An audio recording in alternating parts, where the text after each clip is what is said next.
Hello and welcome to the EDHRECast. My name is Joey Schultz and I'm joined as always by my fantastic co-hosts. First up, the guy whose only association with Mill is that he windmill slams his first picks in every draft. It's Matt Morgan. They say that before you judge someone, you should walk a mile in their shoes. Then when you do judge them, you're a mile away and you have their shoes. The perfect crime. That is wonderful. And Matt, if you wake up with no shoes one day, you might know why. I'll know what happened. Next, the guy who probably helps out other Mill players because he draws so many dang cards in every game. It's Dana Roach. Joey, what's Bruvac the Grandiloquent's favorite kitchen appliance? What? A pepper mill. The pepper. Oh, that's great. That's great. And in fact, I hear that he's trying to plan his own new musical about Alexander Hamilton. What's his favorite international cereal conglomerate? General Mills. There it is. Oh, man. Before we get too buried in all of these terrible, terrible jokes, let's get to the actual episode. This is the EDHRECast. EDHREC is the best deck building resource on the web for the Commander format, compiling data from deck lists all over the internet to provide helpful recommendations for new Commander decks. And here on the podcast, what we like to do is give all of that data a little more context. Guys, what are we talking about in this episode? So we are going to talk about Mill, and we're going to talk specifically the math behind Mill and how it translates to your Commander games. Yeah, absolutely. Going into some of the numbers for Mill decks, seeing the popularity of certain cards, and especially different numbers that might matter a whole lot to Mill players so that they can help up their game and enhance that strategy in the Commander format. But before we do that, we have to give a huge thanks to Josh Lequai and the whole team at the Command Zone for handling all of the post-production work on the podcast, making it look as awesome as it does. And of course, we want to give a huge shout out to our sponsors of the show too. Yes, we are sponsored by Card Kingdom, home of the best buy list on the interwebs today, as well as a diverse collection of well-priced singles to update your decks with the new cards from Core 2020 and Jumpstart. And we're also sponsored by TCG Player, where you can get any version of any card and any condition basically shipped to you within days. Like one of our challenge stats picks, just click on one of the links on EDHREC to go directly to the shop of your choice and support both the site and the show. Awesome stuff. Yeah, awesome for our sponsors and for Command Zone. But let's get now into that episode. We are going to be talking about the math behind Mill and sort of examining the different hurdles that the Mill strategy has to jump over to make itself actually powerful in a game of Commander. First, though, we probably should actually define, Matt, what does mill actually mean? What is milling a player? Well, funny you should ask that, Joey, because as of Core Set 21 and Jumpstart, mill is actually finally keyworded. I know that's something that they had been talking about for a while, but it's nice to see it actually done. So mill, as put in the reminder text, says, to mill a card, a player puts the top card of their library into their graveyard. It doesn't go anywhere else. It goes straight from the library directly into the graveyard. And so if they mill 2, for example, they take the top 2 cards, put them into the graveyard. If they mill half their cards from their library, you take half the cards and flip it over right into the graveyard right there. And that, of course, is the main strategy to make your opponent's deck, they've got no more cards left so that when they try to draw a card from an empty library, they totally lose the game. So instead of attacking someone's life points, you're going for their deck, which is a really interesting strategy and one that I think was really enchanting to all of us when we were beginning to play Magic, because we learned that that's an alternate way to win the game. And it's kind of cool to see if people can execute it. And a neat, helpful tool that EDHREC actually offers is a mill theme page. If you look at the theme pages, there are a whole bunch of different ones there, a bunch of like graveyard or artifact themes, but there's also a mill page that can show you a bunch of really popular mill commanders, as well as popular mill cards that go into those different types of decks. And let's talk about some of those. When you think of mill and commander, what are the commanders that come to mind? Traditionally, before we got Bruvac, I would say Phoenix has been the one that I always think of. There were ones that came before Phoenix, but Phoenix really is the one. It's in the 2 colors you want to be in for mill, and it has it right there on the card, allowing you to force opponents to put cards in the graveyard in a pretty efficient way. So that's what jumps out to me. Yeah. Phoenix, the god from Theros, lets you tap your creatures, mill for the toughness. That one's been really, really popular. I think Lazov, Dimir Mastermind, also jumps out to me because he can become a clone of anything that is put into the graveyard. And so he will mill opponents a whole lot rather than destroying creatures, because that's a very efficient way for him to become a very powerful copy of a creature. So that's one that I also personally toyed around with a little bit. Matt, what about you? Oh, I definitely had a Phoenix deck. Like, I'm not a Dimir player by any means, but I am proof that at some point in time, pretty much everybody has had some sort of a mill deck, because man, that's just like when you are first starting off with the game, it's like, it's so wild and mind-blowing. So yeah, I had a Phoenix deck. I know a bunch of my buddies. I've played against every kind of Lazov deck out there that I can imagine, but I know Rexiel, the Risen Deep, actually, that's a card that I remember seeing and being pretty scared of it, not because it was milling you, but because it was using everything against me. And that was kind of a novel idea back when I was first getting back into the game. Right, because that's the one that steals instants and sorceries out of opponents' graveyards whenever it hits them, right? Yeah, I remember trying that one too myself a little bit. One that I don't see as often is Mirko Vosk, the Mind Drinker, who actually mills people when he hits them. And then, of course, we have the new Bruvak the Grandiloquent, which is a delicious name to say. It's so delightful, who double mills. He's like a mill doubling season. So there's definitely a good swath of mill commanders out there, and they tend to run some pretty spicy-looking mill cards, too. I mean, we all know about Traumatize, which shows up in over 4,000 decks, according to EDHREC. And Traumatize just straight up cuts a player's library total in half and puts it right into the graveyard. And like that I feel like is one of those cards that exists in Magic headcanon or in lore or something that like you see that and you're just so blown away. I remember being like 13 years old and seeing that card for the first time and just being so blown away by it. Yeah, and two cards that I remember just seemed unbeatable for a long time. Mind Grind and Consuming Aberration. Those Dimir really knew how to just punish you. Consuming Aberration being absolutely enormous in pretty much any game that it plops down in. It's pretty scary to look at. And then when you combine it with cards like Phoenix that you can tap it to mill for how big it is, that card gets out of hand pretty quick. Oh yeah, because it's that is one that I use in some of my own personal graveyard decks to fill up the yards. Because every time you cast spells, it gets bigger, and then Phoenix can make it even bigger. And the Mind Grind is really fun one too, because that mills people until they hit a certain number of lands. So you can usually get a pretty good chunk of cards into the graveyard with those spells too. So yeah, there's a ton of really great mill cards. These are really fun to conceptualize, I think. But what we want to do for this episode isn't just talk about, ooh, these are cool, fun looking mill cards. We actually want to get into the numbers behind them, because as spicy as some of these cards look, mill in Commander has actually kind of a lot of hurdles that don't make it necessarily as powerful as maybe these cards might look at first glance. So let's get into some of those hurdles for mill, talking about why maybe we don't see it more often. Here are some of the reasons that we think mill isn't as powerful or as popular as it could be in Commander. And the first point, for me at least, is just that mill is operating at a much higher goalpost than normal. So in a regular game of Commander, you've got probably 3 opponents with 40 life each, so you've got 120 life points that you got to mow through before you can win the game.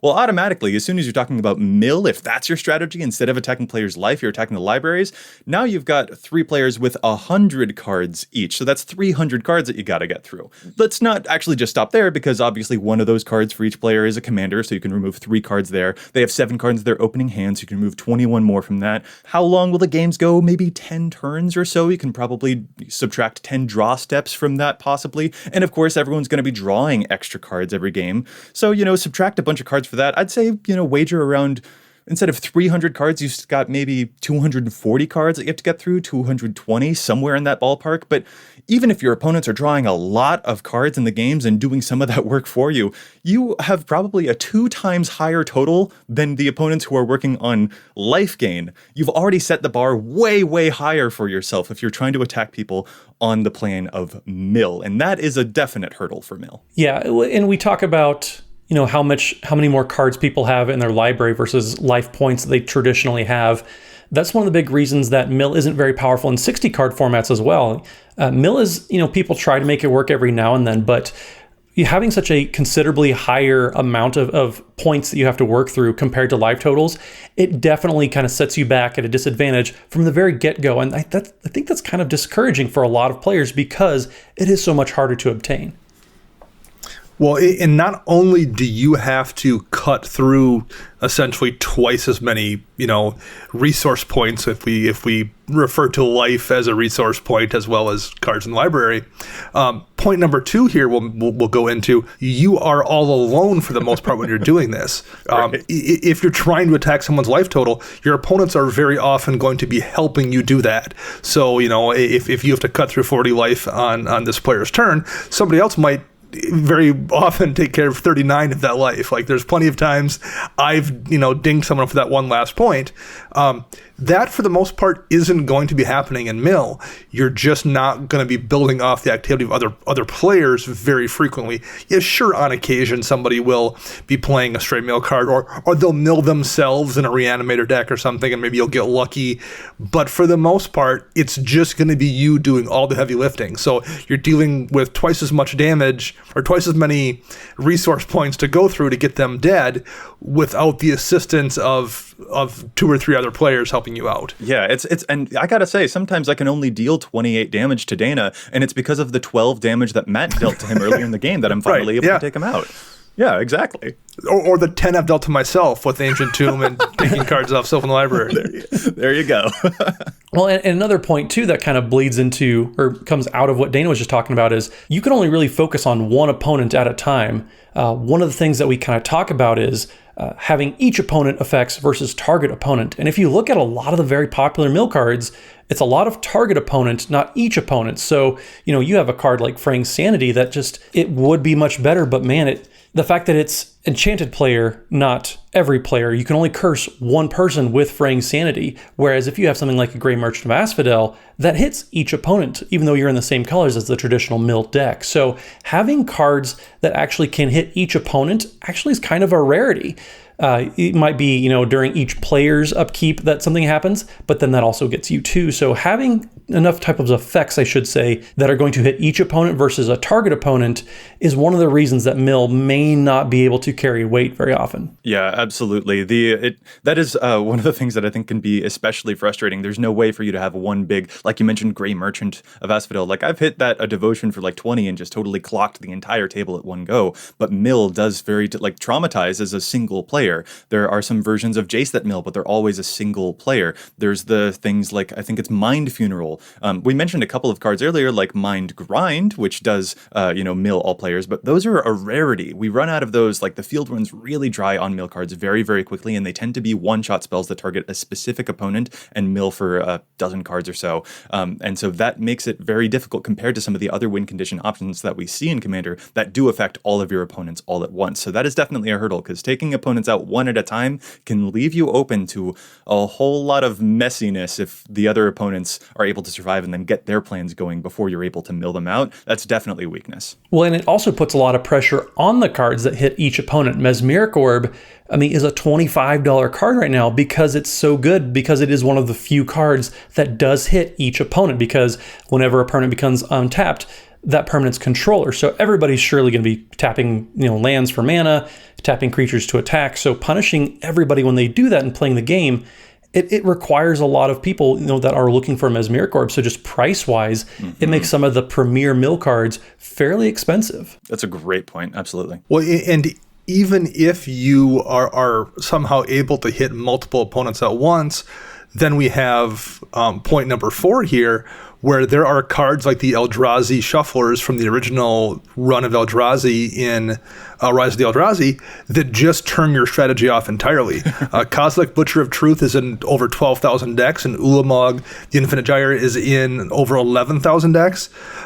When those hit your graveyard, it just shuffles your entire graveyard back into your library, and short of a stifle effect to stop that from happening, or a way to go into someone's library and take those cards out, you're probably just going to have to write off having any chance at all of turning off those, of milling that person out. Yeah, those are really savage. If you traumatize someone for like, yeah, I got like 38 cards, and they're like, oh no, it's an Ulamog, and it's all shuffling back in. All of my work has been scuppered. Well, and Dana too, don't forget about cards like Elixir of Immortality or some wheel effects that actually shuffle your graveyards into your library. That is absolutely devastating for a mill deck to overcome, because you basically have to start over from square one. It's like life gain for, aggro decks. Yeah. But I know in my real deck, for example, I play Days Undoing, which takes everybody's graveyards and then shuffles them into their library again. So you have to start all over again. And I know if you spend so many resources as the mill deck trying to get that far, only for a Days Undoing to shuffle everything back in, and you have to start over, by the time a game is that well into it, you may not be able to come back from that. Yeah. Oh, that's a really great point. That seems a well-named card there. The undoing part of it really undoes mill quite a whole lot. Well put. Point number 5 is one that I personally want to make sure that we voice here too, is that some of your opponents sometimes, I don't know, maybe, but sometimes if you're putting cards into the graveyard, some of your opponents will like that. So that's our point number 5 here. Some opponents enjoy being milled. And in fact, 6 of the top 21 most popular commanders of all time like having big graveyards. So what mill decks would be doing isn't pushing towards victory. They'd actually be fueling those different commanders. Some examples might include Muldrotha the Gravetide, which loves having a big graveyard. Marin of Clan Neltoth, which loves getting creatures back from the graveyard. Kess Dissident Mage, who loves playing spells out of her graveyard. So in some cases, mill is fueling some of these very, very popular commanders that you'll most likely see in a lot of different games. The graveyard is a huge, huge resource in games of Commander, and mill decks sometimes just play right into the hands of those strategies, which is also kind of a pretty big knock against the strategy. Well, and that's not something you really deal with in very many strategies either. There's never a situation where you sit down and pull out your Infect deck, and the person across the table is like, oh, cool, my deck is built so whenever you give me a poison counter, you lose the game. Right. That doesn't happen. But that kind of does happen with mill, where you can sit in that situation where you're like, if I mill this person, I'm helping them probably win very, very quickly. Absolutely. Yeah, so watch out. If you're playing mill against me, most likely I'll say thank you. And it's not even, it's even things that aren't necessarily obvious. I've probably killed half a dozen people with Mirrodin Besieged, that enchantment from Modern Horizons, where at the beginning of your end step, if you have 15 or more artifact cards in your graveyard, target opponent loses the game. It's not in my deck for that ability. It's in there because it has a second mode where it makes a mirror whenever I cast an artifact spell. But there's been multiple times where I'm playing against a mill deck and I draw that card and just count the artifacts in my graveyard and play it and then kill that person immediately at the end of the turn. Yeah. Like, that's happened more than once because of mill deck. And that's not something intentionally I'm doing. It's just worked out that because they're playing mill, they're going to die. Absolutely. Yeah. Well, and then our next point here is cards just kind of scale poorly. Kind of hinted at this a little bit when we talked about taking out one person at a time. And then Joey's point too is you can only get so many cards with one given mill card. You talk about Glimpse the Unthinkable, and that mill's 10 cards. That seems pretty good, but then when you think about it, it's only 10 cards out of probably, at any given point in the game, 200 plus cards that, might be left in people's decks, which is only about 4% of the decks that you need to be working through. That's just not a whole bunch. You compare that to a Lava Axe, which is, 5 points of damage, compared to, the starting life totals of 120. That is the same, about 4% of work that you're doing with one card. So the numbers you need to accomplish with mill are so much greater than when you compare it to, dealing life or other win conditions. So yeah, when you think about Glimpse the Unthinkable, it is the Lava Axe of mill. I know that's kind of a weird way to think about it, but it's true. And that's so much cheaper. But I mean, even Traumatize, where you get, say, you're decently early in the game, they have 80 cards left in their deck. That's only getting, about 20% of the cards at the table that you need to have, because there's 240 cards in all the decks combined. That's 20%. That's not a great deal, because you think, well, it's 50%, but it's only 50% for one person. So all these cards, they don't really do enough on their own. You need to have them synergizing in multiple pieces, adding up together to make the Traumatize not just hit one person. And that's such a hard thing to do. Or you think about Persistent Petitioners, how it's such a great card. Well, that's also another card that's only hitting one person for that many cards. Oh, yeah, Petitioners. Petitioners is a great one to look into the numbers on, too, because it's not just like, ooh, you can mill 12 cards if you get a gang together of 4 Persistent Petitioners. But a thing to note about that probably is how long is that going to take you to actually mill someone out? The first tap with a gang of Petitioners is going to be 12 cards, which means the second tap will be 24 cards. How many until that becomes lethal? And the numbers work out to probably about 7 taps, because that will be 84 cards that you'll mill, and that's most likely going to be lethal by that point in the game.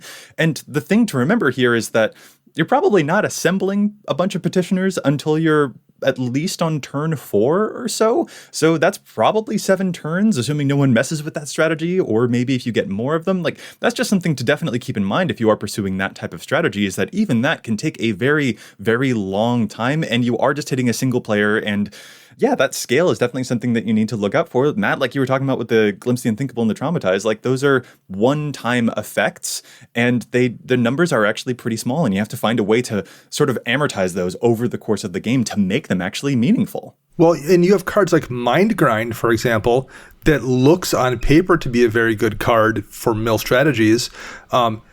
It's X and Dimir, so X and 2 mana. Each opponent reveals cards from the top of his or her library until they reveal X land cards and put all cards revealed this way into their graveyard, and X can't be 0. As we talked about back in episode 71, the average deck contains about 36 lands. Landfall is going to throw this off a little bit, but then again, if they put lands on their deck on purpose, landfall decks might be better to see as a Mind Grind target because they're going to hit less when you do that. Yeah, that's true. So that means slightly more than 1 in 3 cards in a person's deck are going to wind up being lands. So Mind Grind, for 1 land, it means the opponent mills an average of 3 cards, maybe fewer. So if you say, for example, Mind Grind X times 8, that means roughly 22 to 24 cards from everyone's deck. So that's 70 of the 240 cards or so that you need to get through. That's less than a third of what you're going to need target with a Mind Grind for 8 to take somebody out. Compared to Torment of Hailfire for 8, where you're probably just going to win. 24 damage to each player or the loss of their board state. That's 72 out of 120 damage you have to do, assuming they're at full life, which they probably won't be by the time you get to the point where you cast Torment anyway. There's a much higher likelihood that that's just going to kill people versus Mind Grind milling them out. So it's just an example of, the math is much more difficult here for mill than it is for just dealing damage. Yeah, and it really is that, like, a lot of these cards look like they are very, very powerful at first glance. Like, Glimpse the Unthinkable, you mill 10 cards for just 2 mana, that's great. But Matt, like you mentioned, it has about the same efficacy as a Lava Axe, and that's kind of really tough. Or even the Mind Grind example. In some of these cases, even when the mill deck is doing mill at a very high capacity, those things are still pretty slow compared to many of the other options and other win conditions out there. So that is just a point that we need to make sure that we touch on, is that mill looks really good, but the numbers don't always work out in its favor compared to what a lot of other strategies are up to. So that's definitely a thing that you got to plan for. And we've kind of got one more bonus point here too that might go against mill just a little bit. Matt, you want to touch on it here? I suppose, since I'm the one who probably has this feeling the most, but sometimes... That was my suspicion. Sometimes there are people that just, they don't want to be milled out. There's an emotional reaction that you get when you are milled out for X amount of cards. If you ever watch our stream at twitch.tv/EDHRECast on Wednesday evenings, you'll notice that whenever Joey plops that Mesmeric Orb, I have to get that off the battlefield ASAP, because typically my decks, they don't do a whole lot with the graveyard interactions. And just sometimes people just, they feel like they have lost those cards. They don't have access to any given card anymore. But at this point, that's not really even true. But man, that you still get that emotional response of seeing your Haymaker, your Avenger of Zendikar go to the graveyard, or your combo piece go to the graveyard. There's an emotional reaction that a lot of people get seeing that happen, even though you have Eternal Witness, which is played in over 65,000 decks. It's one of the most played green cards out there that benefits from having things in the graveyard. So you can build in graveyard interaction in pretty much any color you're playing. But sometimes, man, people just don't want to get milled. And that's a thing. I had a boss who used to oftentimes comment that perception equals reality. And in the work context, it meant how everyone viewed the department was doing was the reality, regardless of whether or not that was true. That's very much the case here. Like, you can explain why mill isn't necessarily taking cards away from you, but that doesn't change anything. Like, people still perceive the fact that they've lost those cards, whether or not they have or not. And that's just the reality you're going to have to deal with. The perception is, in fact, the reality. Yeah, absolutely. Because, like, you might mill the Avenger of Zendikar, like you mentioned, but there's every chance that could have been at the bottom of your deck and you wouldn't have seen it that game anyway. But even then, logically explaining that to you while I am in the process of milling you probably doesn't read very well. So, yeah, absolutely. But then how can I tutor for it, though, Joey? If it's in the graveyard, Your Eternal Witness. Use that Eternal Witness. You'll be fine. That's not tutoring, though. Tutoring is so much more fun. Big graveyards are great. So there are a lot of people like me who like big graveyards, but a lot of people who just see milling and, there's an emotional response. And that's something that could sometimes get in Mill's way. So we've talked about some of the problems that maybe hamper the Mill strategy, but now we actually want to move on to talking about their solutions.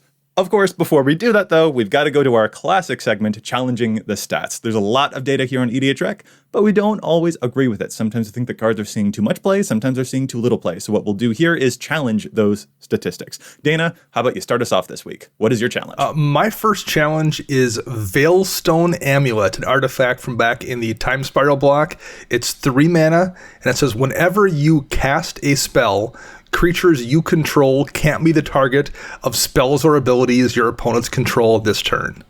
It's in about 600 decks on EDHREC, and I think there's definitely room for it to be in more, particularly if you're playing some kind of a commander that is frequently casting instant speed spells kind of on demand, something like Feather, for example, where there's a lot of instant in that deck that you're casting just to proc a card draw trigger or something. It gives you the ability to make all your stuff hexproof while getting a bonus for it. Talrand Sky Summoner that's oftentimes running cantrips just to make drakes.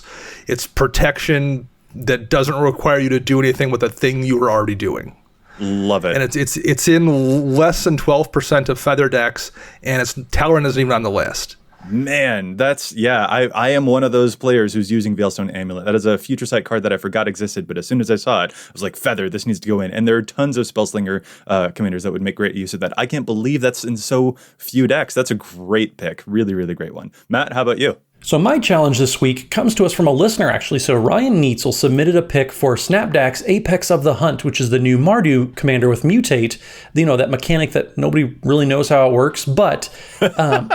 So this challenge specifically is coming in the form of Phyrexian Crusader. So Ryan said, I got a challenge a stat pick for you guys. Phyrexian Crusader showing up in 23% of Snapdax Apex of the Hunt decks, and even 55% of Snapdax Infect-themed decks. Because the protection on the Crusader, I feel it should be 0 because you can't mutate onto it with Snapdax, or even a lot of the other mutate cards people are playing in those lists. Which, man, Ryan, I 100% agree. The fact that you're playing in these Infect decks, which I think is kind of cool, actually. You're playing a bunch of small Infect creatures like a Plague Stinger, Flincermite, anything like that that's just a very cheap and efficient creature, and then mutating onto it to make that Infect deal much more damage than the creature originally had. That's a great idea, but I do agree, Phyrexian Crusader having both protection from red and white means double protection from Snapdax. And I know double protection isn't a thing, but... it is worth noting that there are a lot of mutate creatures in there that you cannot put onto the Crusader. This is a great catch. I really, really like it. The other cards in the deck, they make a lot of sense why you'd be playing them and then mutate big creatures on there. But Phyrexian Crusader, I do agree, is not one of those cards you should be trying to put in there. That's a really clever pick, really cool one. I am going to bring us back around to the topic of Mill with my challenge, and this is based off of an experience that I had against a player named Brandon. I'm really hoping that I'm remembering that right. When I played against him back in the old days, before the quarantine days, at GP Portland, he was playing a Phoenix God of Deception deck where you could tap your creatures with big toughnesses to mill people out, and he dropped a bomb of a card that I had not seen since 2011. Its name was Trench Gorger. 8 mana 6/6 Leviathan with Trample, and when it enters the battlefield, you may search your library for any number of land cards, exile them, and then shuffle your library. If you do, Trench Gorger's power and toughness each become equal to the number of cards you've exiled this way.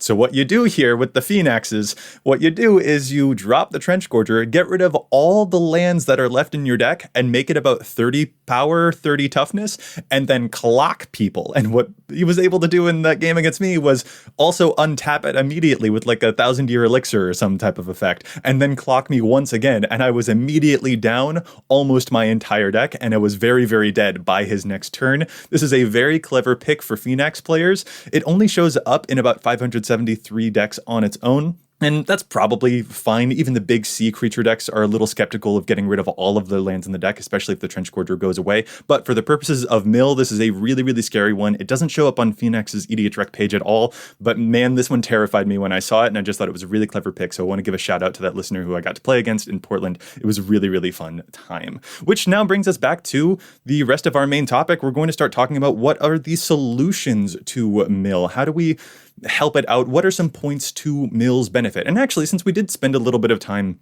just talking about the ways that maybe Mill can be a bit weaker in the EDH meta, let's talk about some things that actually are to its benefit.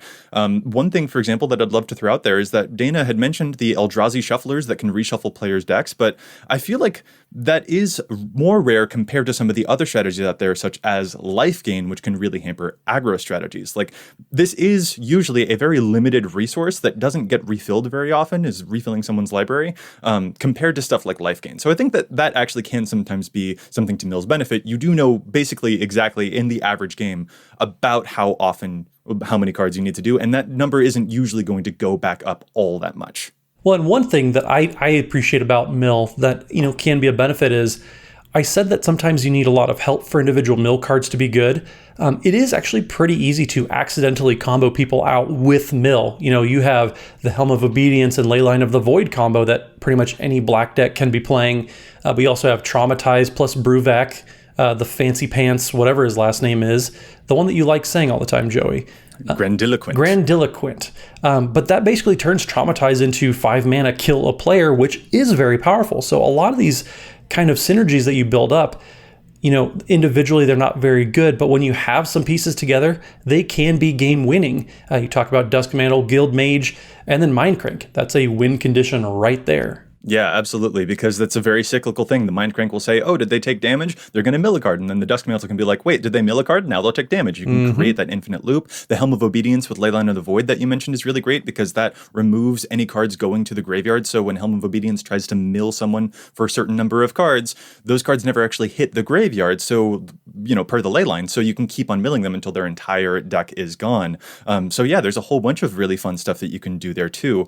A really popular one on the subject of Phoenix is the card Eater of the Dead, which can exile creatures from graveyards for your opponent to untap itself. And that can sometimes be a combo that ratchets the entire table away, just, guns everything down by getting rid of all of those cards because you just untap it and then it refuels itself, and then you can untap it and then it refuels itself. So there are a bunch of those really, really cool combos that you can definitely uncover with some of these mill strategies for sure. And, we talked about one of the downsides of mill being the fact that there's so many graveyard decks out there that can take advantage of the mill you're doing.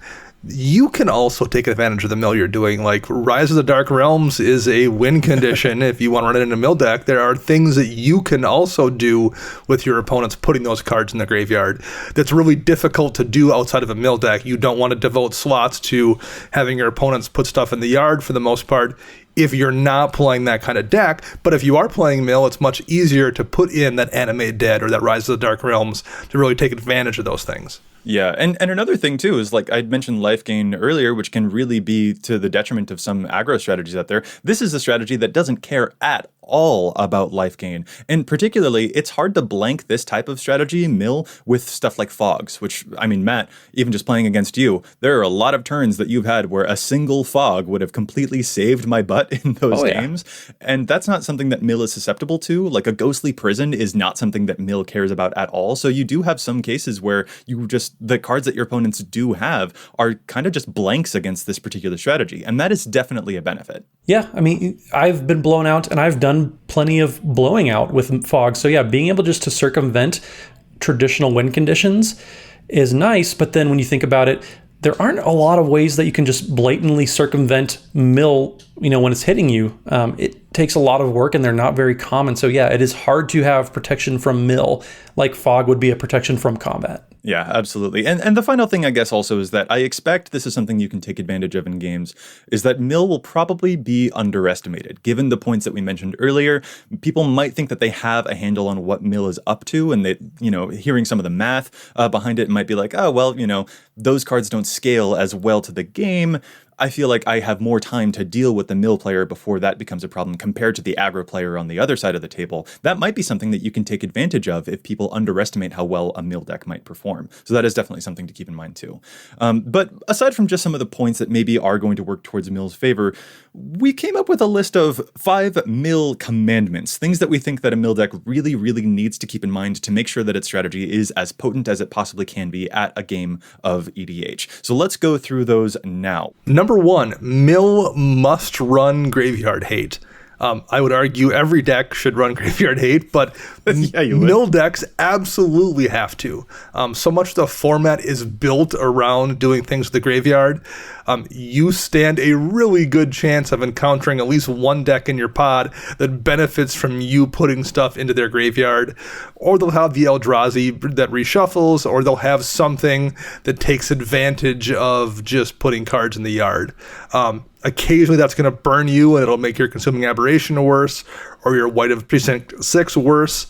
But that's better than losing the game to the Reanimator deck that's just going to bring the whole field back. Yeah, very, very much. If you're playing a Mill strategy, you know you're going to see a Muldrotha out there. It's the number 1 most popular commander. You've got to play some form of Graveyard Hate that is going to take away all of the stuff that you are putting into their graveyard in some form or fashion. Even probably if you are playing, Dana, like you'd mentioned, the Rise of the Dark Realms, if you're also trying to manipulate the cards that you put into enemy graveyards, I would probably still say that you got to run both, because you just can't afford to let me get all of my targets back in the graveyard with my Marin deck. You can't afford that. I will crush you if you give me all of that fuel. I really will. It's delicious. I'm gonna do it. And we've also had some cards in the last few years that have gotten either reprinted or printed that make things a lot easier to do this too. Leyline of the Void was a crazy expensive card. It's not that bad nowadays, and that doesn't affect your graveyard, so you can still get some benefit from your own stuff in the yard running, things like that, to deal with other players' graveyards. I mean, yeah, I would argue there's plenty of artifacts out there that make it much easier to play Graveyard Hate no matter what colors you're playing, and they don't really set you back either. You have stuff like Grafdigger's Cage that will prevent any Reanimator shenanigans from going on, or you have stuff like Silent Gravestone. There's all sorts of different little artifacts you can be playing, just not haymakers. They're not going to... Soul Guide Lantern is amazing, and it doesn't touch your stuff. Yeah, exactly. And it's just stuff that's going to prevent them from taking any benefit of you putting things into the graveyard. There's so many, cheap artifacts. You have Relic of Progenitus. We could go on and on with examples of cards that you can play that incidentally will make sure they're not benefiting from you executing your game plan. You absolutely do need to be playing some amount of them in your decks. Yeah, absolutely. So point number 2 for us, our second Mill commandment. I think that Mill cards just really can't be one-off effects, because those one-off effects, they target a single player, the numbers, they don't scale very well, and they also don't hit multiple opponents. And just those one-time effects, they don't really do as much as some of the other options out there that are going to be much more to your benefit. The stuff like Teferi's Tutelage or like the Mesmeric Orb are going to scale a whole lot better to the long duration of the game, because they will continually put cards into the yard and do a lot of work for you, probably more work than any of those one-off effects. I think Traumatize is probably still okay because it is a pretty big chunk, but even then you're still just hitting one person, and you want to try and shape the Mill cards that you are using towards the effects that will affect all players and scale really nicely to the course of the game and it being multiplayer. And especially if you can shape them towards things that complement each other. I mentioned that Teferi's Tutelage, which mills players whenever you draw a card. If you combine that with an effect like Windfall, that's the kind of stuff that you want to look for. Those are the types of one-shot effects that complement the other longer duration mill effects that will really make the strategy really, really glisten and really pop off a whole lot more than some of the one-time, okay, I mill you for a dozen cards and then it's done. Those cards just don't do as much compared to some of the more longevity-oriented mill cards. Well, and speaking of games that can go on longer, that kind of leads us into our third point here, our third mill mandament, if you will. Mill must run some sort of backup plan. Games rarely ever go exactly how you intend them to go, and just the density of cards going to the graveyard and all these weaknesses that we've talked about, it's going to be wise to have some sort of backup plan, just in case things go south. Joey has been a you might say, loyal servant of Sir Conrad, which punishes people, for playing lots of creatures. And over the course of the game, in addition to milling people out, Sir Conrad is able to deal enough damage to win the game oftentimes. But we also talked about different combos that you can play with, Duskmantle Guildmage and Mindcrank just to combo people out. Or even, Oh, and Sir Conrad's a part of the Mind Crank combo there he too. is. He's Oh my great. gosh, that's don't encourage necromancers out there, Joey. There's so many. Well, you don't even just if you put a Sir Conrad into a mill deck, that is probably a way that you can also sneak in a different type of win condition that maybe people weren't expecting because you can traumatize them and then he'll do a bunch of damage. I don't know. I'm just throwing it out there. It's great. Or even then, you can do things like the Matt Morgan route and just reanimate their creatures. You play Sepulchral Primordial and you steal a creature from everybody that's left in the game. That's going to be able to turn the tides a little bit, go back to the combat step, which you should be doing anyways. But if you're playing against Laboratory Maniac or even the new Ormos deck, that new fancy Sphinx that, when you would draw a card while your library has no cards in it, you just make Ormos Archive Keeper even bigger. That card wants to get milled out. That whole deck, they're probably helping you, but they're going to punish you for it. So having some sort of way just to get around those situations where people are going to take advantage of being milled out, having a way to win the game despite all that is going to pay off for you. I completely agree, but Matt, I find it very surprising that you said that the Matt Morgan route is to play cards that reanimate their stuff out of their graveyard. And then go I feel to like combat. That's also in my. And I then feel like go that's to- also in my domain. Yeah, that's. I'll give you that, but I did finish it up with go to combat. All right. The combat is yours, but graveyards are mine. That's fair. Well, that leads us to number 4 here. Mill must control the board. Any game where you're trying to mill out 3 enemies is a game that will definitionally take longer than a combat-based game for the most part. So you have to prepare for this, and the best way to do it is lean into a control strategy. A lot of mill doesn't affect the board state, so you have to defend yourself and play removal and play defensively to stay safe over that long game as you get yourself in position to take care of everyone's libraries. Yeah, I think this is especially one of the biggest points to take away from this episode, actually. Like, you are dealing with a resource point, like you'd mentioned, Dana, that is at least probably twice as much as what everyone else is going for. So you know that that's going to take a lot longer. So plan for that. You can play more of the you can't hurt me kind of cards, more of the fog type of cards, or the things that makes it more difficult to attack you, more removal spells that keep the board clear. Those are the types of things that you can plan for because you know that you're going to literally grind your opponents down by grinding all of the cards out of their decks, which will take longer than if you were playing aggro. So plan for that because that will help you support that strategy. If you're running the typical suite for any given deck of removal and stuff like that, that might not be enough. Use more of it so that you can supplant and help out this particular strategy because it is going to win over a longer game. That's really going to be to your benefit here. Yeah, absolutely. Because if you don't do that, you're going to find it much less fun to play this deck when you never get to successfully execute your plan. Yeah. And then our 5th point, and this is, I think, going to be the most difficult one. This is one of those hard to swallow pills, maybe, but mill decks can be control and combo. And that's okay. Matt, you just mentioned a whole bunch of really cool combos like the Helm of Obedience and Leyline combo from earlier. And I think people have an idea in their minds that combo isn't maybe properly mill, or like that Mind Crank and Duskmantle thing. That might not be really proper within it. But I think that we need to sort of allow ourselves to, I don't know, we should unlearn that habit. We shouldn't, say that mill needs to be divorced from other archetypes. Given how slow some of the games of mill can go, just looking at the math, looking at the numbers that we've gone through here, like these, I'm not sure that I want a 20-turn commander game, which might be the timeline that a mill deck actually sometimes takes. So like if it is leaning into these combos, I think that really is okay. You can do stuff like the Bruvac with the Traumatized to just one-shot a player, and that's perfectly fine because even under the conditions of some of these combos are still going to take a whole lot of time to mill every player because a lot of them are just, again, one person at a time. I just think that we need to be ready to accept the fact that mill decks might also include combo, and that is a perfectly valid piece of the strategy that makes their strategy even more valuable than it otherwise would be. And that's just a really big point here. Mill decks can be combo, and that is perfectly fine for it. Well, and mill decks might be control decks, and that's also okay. I know sometimes counterspells get a bad reputation because they cause some feel bads, but I mean that's a very valid strategy. You're trying to delay the game until you can do your thing, just like everybody else is trying to do their thing too. So it's a perfectly valid deck, perfectly valid strategy. So don't there might be some feel bads, like we said.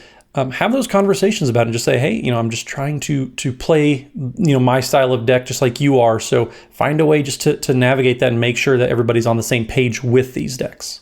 Yeah, absolutely. The most effective forms of mill that we've seen so far in this episode tend to be the like 1-2 punches that get so powerful that the individual numbers, the specific, does it take 7 turns with the persistent petitioners? The most powerful forms of mill tend to be the punches that are so powerful that the numbers there don't actually matter. And it's fine to lean into that to make mill as good as it can be. Because mill doesn't exactly have a Craterhoof Behemoth equivalent in the game. So leaning into combos can be a way of helping move it up a little bit more into a better form of viability for Commander, I think. And that's just a really good lesson to take away. So those were our thoughts, some of the numbers behind some of the mill cards and some of the ways that, might hamper the strategy, but also some ways that we hope will push it forward and make it into the, a bit more viable within the Commander format. It's a lot of fun to look at some of these details to see how you can shore up maybe different weaknesses within certain strategies like this. So a whole bunch of fun. But with that, I think what we need to do is call this episode to a close. Guys, thank you so much for joining me. And hey, if any of our listeners would like to get in touch with us, where can they find you all? Matt? So you can find me on the Twitters at Mathimus55. That's MATHIMUS55. And don't forget, Wednesday nights, you can find us at twitch.tv/EDHRECast. We're streaming games with awesome guests every single week. Make sure you don't miss a single show. And Dana. You can find me on Twitter at Dana Roach, and you can read my articles on EDHREC most Wednesdays, and you can hear me a couple times a week on my other podcast, CMDR Central. And I'm Joey Schultz. You can find me at Joseph M. Schultz on Twitter. You can find the cast at EDHRECast on Facebook or on Twitter. And if you have a question, a keen insight to EDHREC's data, or maybe a challenge to stats pick that you think that we ought to know about, you can contact us at EDHRECast@gmail.com. Thanks again to Josh Lequai and the whole team at the Command Zone for handling the post-production work on the podcast. And of course, we have to give a huge thank you to our sponsors. Once again, they are TCG Player and CardKingdom.com. You can find them using the price info links on EDHREC or by visiting cardkingdom.com/EDHREC, and that will help show your support for the show. We will be back at you next week with more data and insights, but until then, remember, EDHREC your deck before you wreck your deck.